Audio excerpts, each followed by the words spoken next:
Baik, Assalamualaikum warahmatullahi wabarakatuh.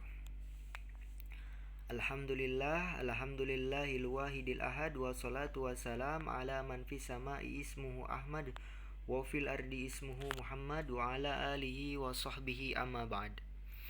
Yang sama-sama kami muliakan Bapak Sandika Arya Yuda Rahman SEMM selaku dosen pengampu daripada studi kelayakan bisnis. Mudah-mudahan Allah panjangkan umurnya, Allah sehatkan jasmani dan rohaninya, Allah permudah segala urusannya, amin ya rabbal alamin. Baik, saya Purnama Fajri dengan NIM 22416261201021 dari kelas manajemen 22M. Saya akan mempresentasikan studi kelayakan bisnis ini dengan judul Lajato Chicken dan Burger. Nah, kita mulai daripada pendahuluan terlebih dahulu.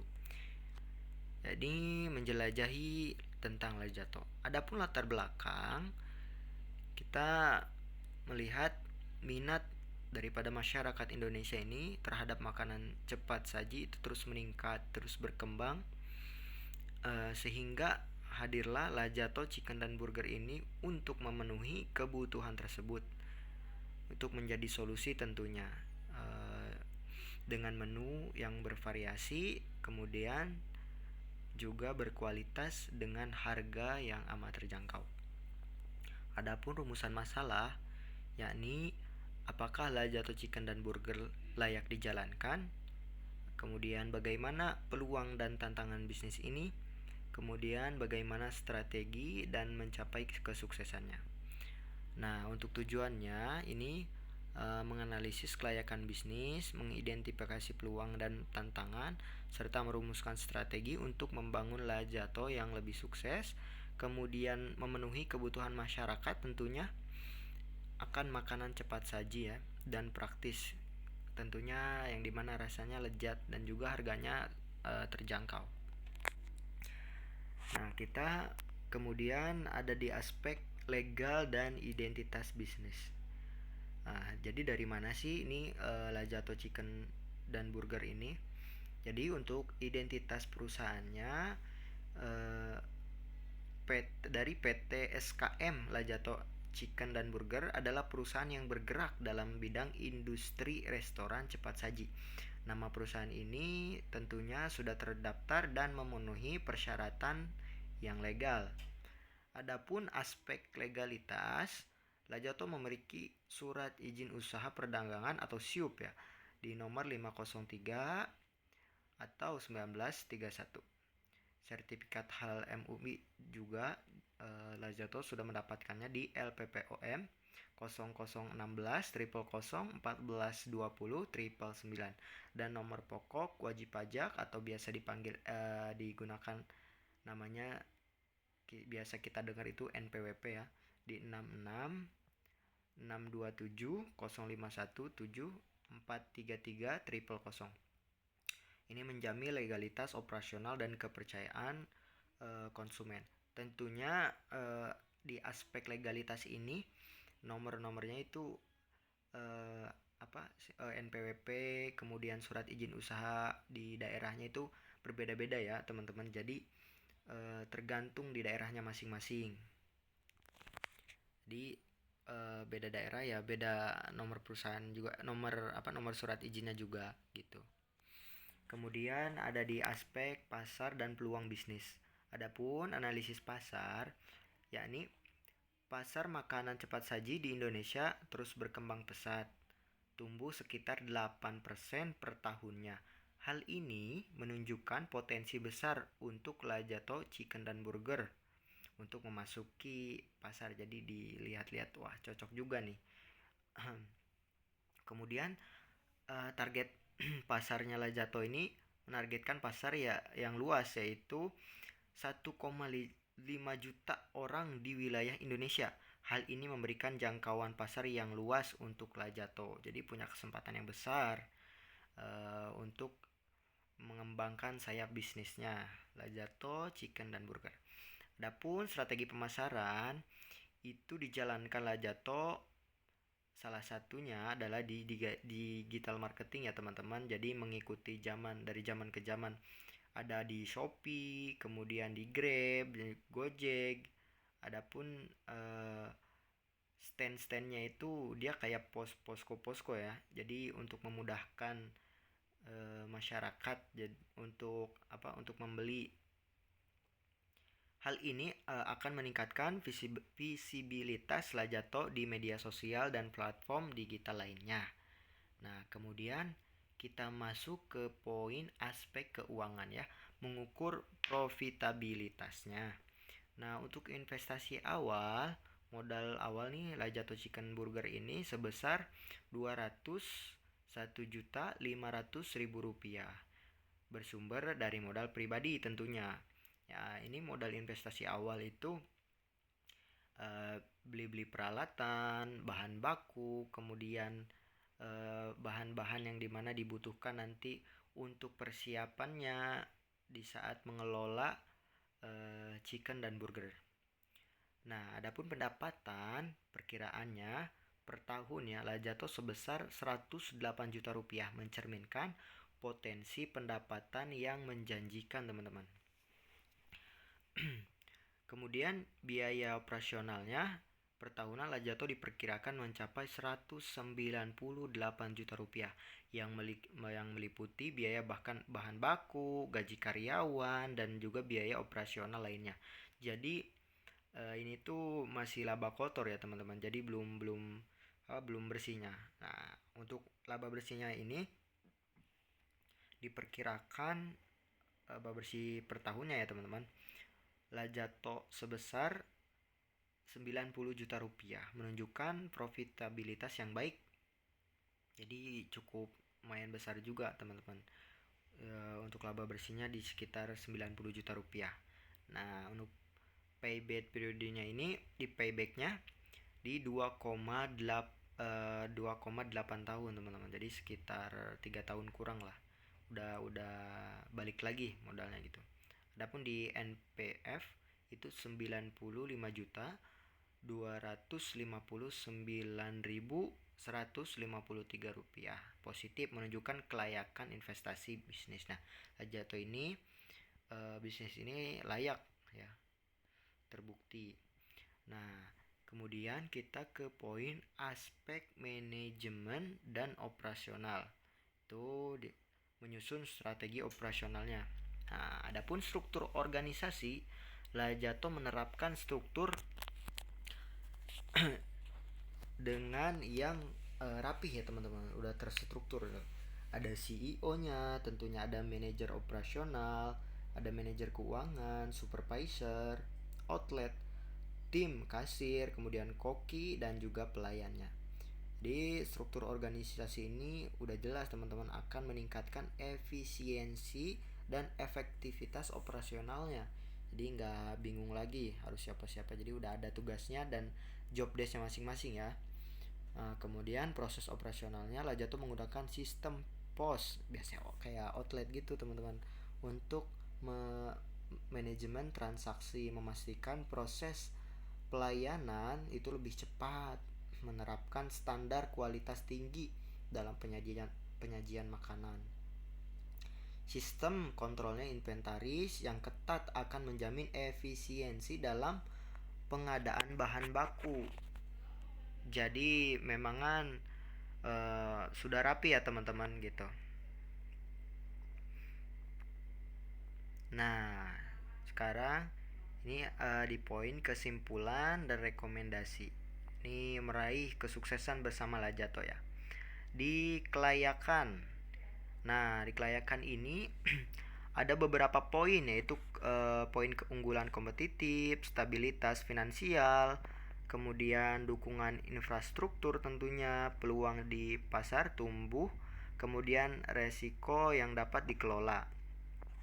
Nah, kita cek dulu ya. Untuk poin pertama kelayakan, itu keunggulan kompetitif. Jadi Lajato itu menawarkan nilai tambah yang unik seperti inovasi produk ya, kemudian layanan pelanggan yang unggul.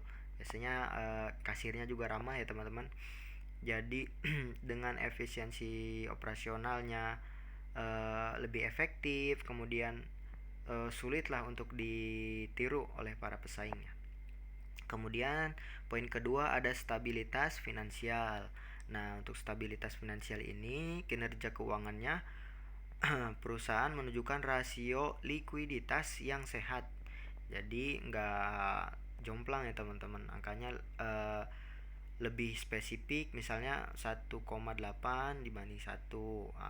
Dalam pertumbuhan pendapatan tahunan yang konsisten dalam 5 tahun terakhir. Hal ini menandakan ketahanan Lajato dalam menghadapi dinamika pasar ya, bisa turun bisa naik. Jadi Lajato ini terbaik lah, bisa bisa mempertahankan kualitasnya, mempertahankan, jadi mampu bersaing di pasar gitu teman-teman. Kemudian ada dukungan infrastruktur. Nah, Lajato didukung juga oleh jaringan distribusi yang luas, teknologi modern, kemudian dan juga tim manajemen yang berpengalaman, memungkinkan perusahaan ini untuk mengeksekusi strategi dengan efisien dan juga cepat. Nah, kemudian yang keempat ada peluang di pasar tumbuh ya. Berdasarkan analisis pasar teman-teman, industri tempat Lajato beroperasi memiliki tingkat pertumbuhan yang signifikan. Konsumen semakin mencari solusi yang memenuhi kebutuhan spesifik. Jadi mereka nyari ya yang cepat, yang mudah gitu, yang ada di mana-mana teman-teman. Yakni solusinya itu Lajato tentunya. Kemudian poin terakhir daripada kelayakan itu resiko yang dapat dikelola. Nah, resiko seperti fluktuasi pasar dan persaingan dan diminimalkan melalui diversifikasi portofolio produk, digitalisasi operasional, dan juga penyesuaian strategi pemasaran berbasis data. Jadi terus update terus ya teman-teman, Lajato ini gimana caranya dapat kuat bersaing di pasar dan juga para pesaing lainnya gitu. Adapun potensi pasar itu ada ukuran pasar di poin pertama. Nilai pasar diproyeksikan mencapai angkanya besar, lumayan ya pendapatan ini. Dengan pertumbuhan tahun ini rata-rata ya teman-teman, itu laba bersihnya aja tadi kita lihat di sekitar 90 jutaan ya. Udah besar sekali itu teman-teman untuk outlet ya. Kemudian yang kedua, kebutuhan pelanggan. Nah, jadi Lajato ini menunjukkan minat yang meningkat pada produk yang memiliki efisiensi biaya, kualitas tinggi yang berkelanjutan. Kemudian ada kompetisi yang terkendali. Lajato memiliki peluang untuk menonjol di pasar karena kompetitor belum sepenuhnya memenuhi celah dalam kebutuhan pelanggan tertentu. Kemudian kita lanjut ke poin strategi. Ada diversifikasi produk dan jasa. Fokus pada pengembangan produk berbasis tren seperti yang berkelanjutan, digitalisasinya atau personalisasinya. Kemudian menghadirkan solusi tambahan seperti layanan purna jual yang diperkuat. Nah, ada ekspansi ke pasar baru ya. Itu kita masuk ke wilayah-wilayah yang menunjukkan tingkat pertumbuhan ekonomi yang tinggi. Kayak Karawang ini pasti Lajato ngelihat ya bahwasannya kota sebesar Karawang ini ada banyak celah yang dimana si Lajato ini menemukan peluang itu gitu, melihat akan pasar yang dimana memenuhi kebutuhan konsumen ya teman-teman. Jadi pengen yang cepat saji. Nah, itulah Lajato masuk, apalagi di kalangan Teluk Jambe. Itu di daerah Teluk Jambe kan ada 2 universitas tentunya. Jadi di situ Lajato masuk. Kemudian ada di efisiensi operasional ya teman-teman. Jadi mengurangi biaya produksi. Jadi biaya-biaya nggak perlu tuh diminimalisir lah teman-teman, yang dapat meningkatkan margin keuntungan yang besar, kemudian mengoptimalkan manajemen rantai pemasok dan menekan resiko keterlambatan atau kekurangan stok. Jadi udah ancang-ancang nih kalau misalkan kekurangan stok ya. Jadi perhitungannya harus matang juga teman-teman. Adapun peningkatan layanan digital, memanfaatkan platform digital ya teman-teman untuk mempermudah transaksi. Sekarang kan zamannya udah digitalisasi ya teman-teman, jadi lebih mempermudah konsumen gitu untuk memenuhi kebutuhannya. Nah di sini masuklah Lajato juga, jadi terus berkembang melihat perkembangan zaman, jadi harus mengikuti juga gitu. Kemudian meningkatkan pengalaman pengguna melalui personalisasi berbasis data yang besar. Nah, kemudian di kemitraan yang strategis, kolaborasi dengan mitra lokal maupun internasional untuk memperluas pasar dan mengadopsi teknologi yang baru gitu. Jadi terus mengikuti teknologi, mengikuti terus perkembangan zaman ya teman-teman.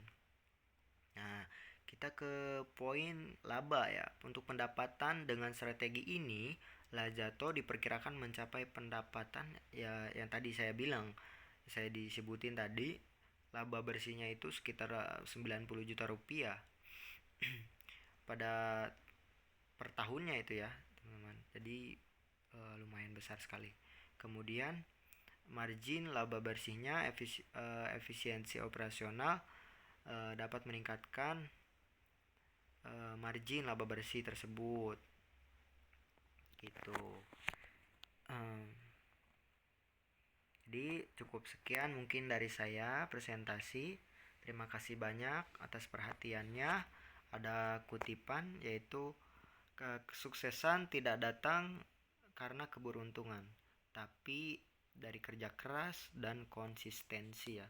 Terus berjuang teman-teman, jangan nyerah. Capek boleh, nyerah jangan ya. Kita terus semangat. Ikmali dunyaka ka'annaka ta'ishu abadan wa'mali akhiratika ka'annaka tamutu goddan. Jadi bekerjalah untuk duniamu seakan-akan kamu akan hidup 1000 tahun lagi, dan bekerjalah untuk akhiratmu seakan-akan kamu mati esok hari. Jadi terus berjuang, tetap semangat, lanjutkan perjuangan teman-teman. Terima kasih banyak. Saya pamit undur diri. Saya Purnama Fajri. Wassalamualaikum warahmatullahi wabarakatuh.